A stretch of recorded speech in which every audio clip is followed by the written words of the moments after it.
Señor presidente, en primer lugar yo quiero presentar y dejar sentado ante la Asamblea Nacional un acto que para mí me parece ilegal e inconstitucional que se dio el día de ayer en este pleno de la Asamblea, porque después de haber sido electa con 50 votos para una resolución, la doctora Tadvisa Comadal Altamirano se arguyó de que había ilegalidad simplemente porque era hermana de un alterno del coronel Fausto Cobo, cuando no tenía legalidad alguna para este concepto dentro de lo que significa una resolución del Pleno,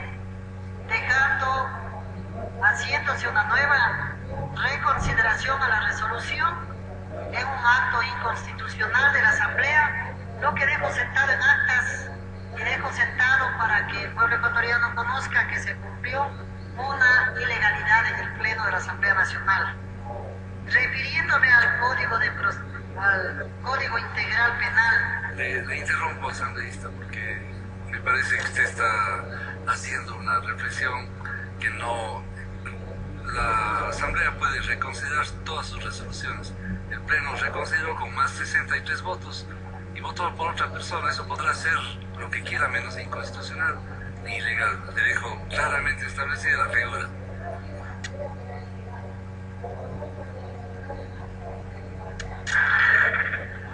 Lo que sí puedo manifestarle, señor presidente, que se lo manifestó aquí en la Asamblea que era ilegal. Por lo tanto, queda constante en actas la ilegalidad que se determinó. Entonces, puede haber los aplausos de una parte de los asambleístas que desconocen quizá, no sé yo, que desconocen quizá cuando se les dieron los títulos a través del doctor Altamirano a muchos allegados al doctor Altamirano, también era que digan aquí en el Pleno cómo, si estuvieron en clases, no estuvieron en clases, recibieron títulos ilegales, y eso también tiene que decir el Senacid, pues. Entonces eso también hay que decirlo acá en el Pleno, ¿no? Entonces aquí se quiere desconocer esas cosas y a veces se aplaude sin conocer, sin conocimiento de causa. En el sentido del punto de orden, señor presidente, no les gusta que les digan las verdades cuando alguien asume la ilegalidad en el país, y cuando alguien haya adquirido un título ilegal, por eso no quieren decirlo, porque también habrá dentro de esta asamblea alguien que recibió los títulos de la Cooperativa de Colombia y no sé cuántos días asistieron para recibirlo, a clases, no sé.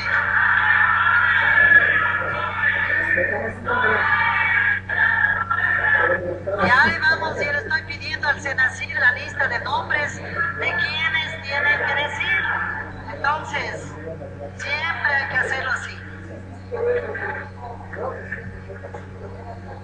Compañero presidente, creo que en el primer tomo de discusión del Código Orgánico, desgraciadamente yo no estuve en la semana de ese debate, no podía haber dado mi criterio sobre los puntos de vista del primer libro, y se está discutiendo desde luego en su integralidad, y estamos escuchando el pronunciamiento de tantas personas y de aquí de los distinguidos y distinguidas asambleístas en el Pleno sobre el problema, primero, de lo que significa que desde luego estoy de acuerdo que se tipifique la violencia intrafamiliar, pero en el código no se hace constar lo que es la violencia sexual. Hablamos acá de delitos del aborto, y cuando no se ha penalizado, cuando solamente se dice que se despenalice el aborto por violación, cuando estamos determinando acá en el código, cuando igualmente los esposos, cuando llegan, en estado etílico, que obligan a sus esposas a tener relaciones sexuales, igualmente son violaciones. Y a eso que estamos juzgando, esas también son violaciones. Y nacen hijos sin que se quiera. Igualmente son violaciones a los derechos de la mujer. Yo creo que es importante decirlo acá. Se han eliminado las comisarías de la mujer que antes estuvieron planteadas para defensa de derechos de mujeres, de los niños, de los hijos y de la familia, pero no se les ha convertido en instancias de protección de víctimas, sino simplemente se ha dejado las comisarías, se ha dejado ya los juzgados de niñez y adolescencia, pero no hay una institución que vele por las instancias de protección a las víctimas. Que debe tipificarse como delito la violencia intrafamiliar, no únicamente debe constar en el código, solamente se hace aparecer a la pareja como que solo la pareja, el padre y la madre, es la familia.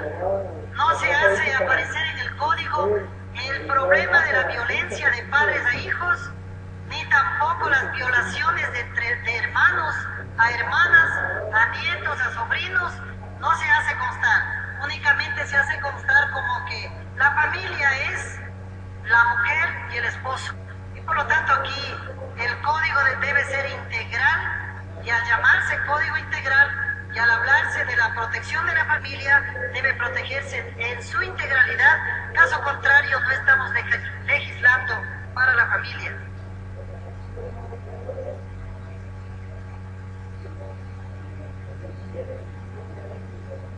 Pedimos que en el código se incluya las medidas de rehabilitación al agresor como algo obligatorio, que fortalezca también la restitución familiar, porque no estamos poniendo nada de la rehabilitación al agresor, solamente estamos tipificando un delito cuando las mujeres retiran sus denuncias, no quieren la prisión para sus esposos o para su compañero, pero tampoco existe en el Estado ecuatoriano una protección para el agresor. ¿Cómo podemos mejorar la vida psicológica de quienes agreden en las familias para que entiendan la función que tienen como esposos, como padres, como amigos, como hermanos dentro del círculo familiar?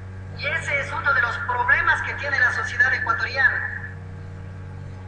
Que se tipifique las sanciones también a los funcionarios que no agilitan los casos de violencia. Estamos hablando solamente de la violencia, cómo tipificar los actos de violencia intrafamiliar. Pero ¿qué pasa cuando van las denuncias a los juzgados y se archiva y no se da paso? También debe constar en el código que se tipifique para aquellos funcionarios públicos que se detienen los trámites correspondientes y que no se da solución a los problemas de violencia, o que simplemente se dice es un problema de familia, vaya, resuelve su casa. Por lo tanto, también allí hay que tipificar a esos malos servidores públicos que no han defendido el derecho de la familia.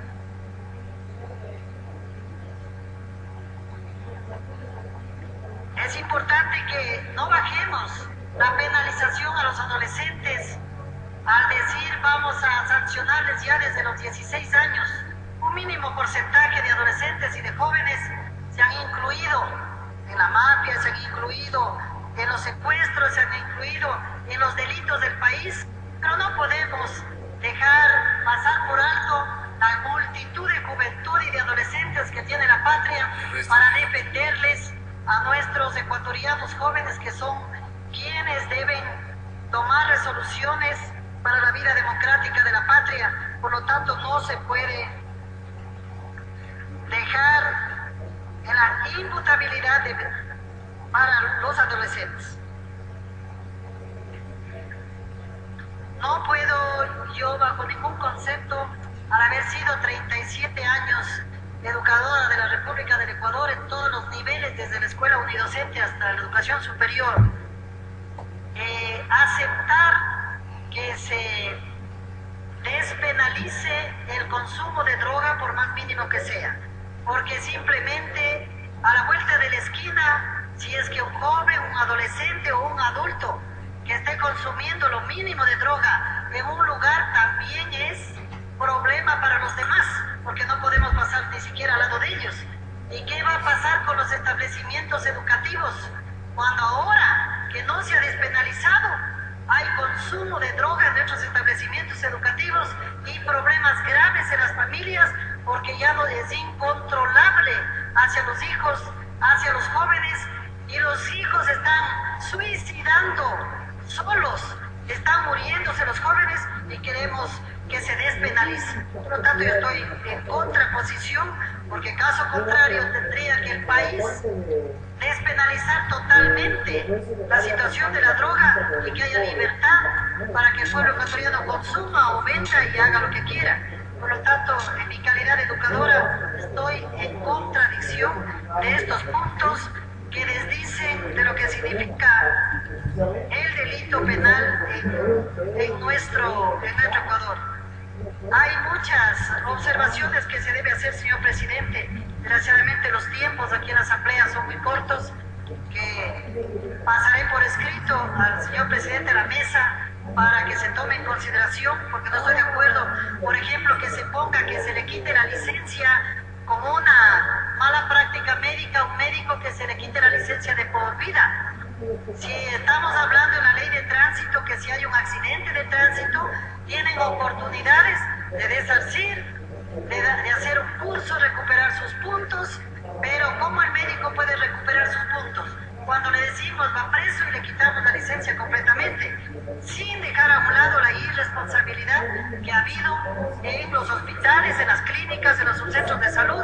Desde luego irresponsabilidad también del Estado, porque no existen todas las medicinas e implementos necesarios para salvar las vidas, pero tampoco existe una responsabilidad muy concreta de los médicos, porque sí hay cosas y casos muy especiales que se debe señalar en la salud del pueblo ecuatoriano, pero no se puede quitarles, al menos yo no estoy de acuerdo que se le quite la licencia de por vida, pues dejaríamos a miles de médicos, y justamente en la actualidad los enfermos están corriendo riesgos ya en los hospitales, porque quien tiene un infarto ya no le reciben. Ningún médico quiere hacerse cargo en los hospitales, porque dice, si se muere en mis manos, corro el riesgo de que vaya preso. Una persona de mi provincia llegó al hospital de la policía, ¿y qué pasó? No le querían recibir porque le decían tiene 30% de aceptación de vida, 70% de muerte, y el chico no se murió, pero ya le hacían firmar a la mamá para que entre al hospital. Entonces, esto está sucediendo en todas las clínicas, que los médicos ecuatorianos están temiendo a ser condenados, pero en cambio no están previniendo la vida de quienes llegan a los hospitales. Gracias, señor presidente. Fue la participación de la asambleísta Guillermina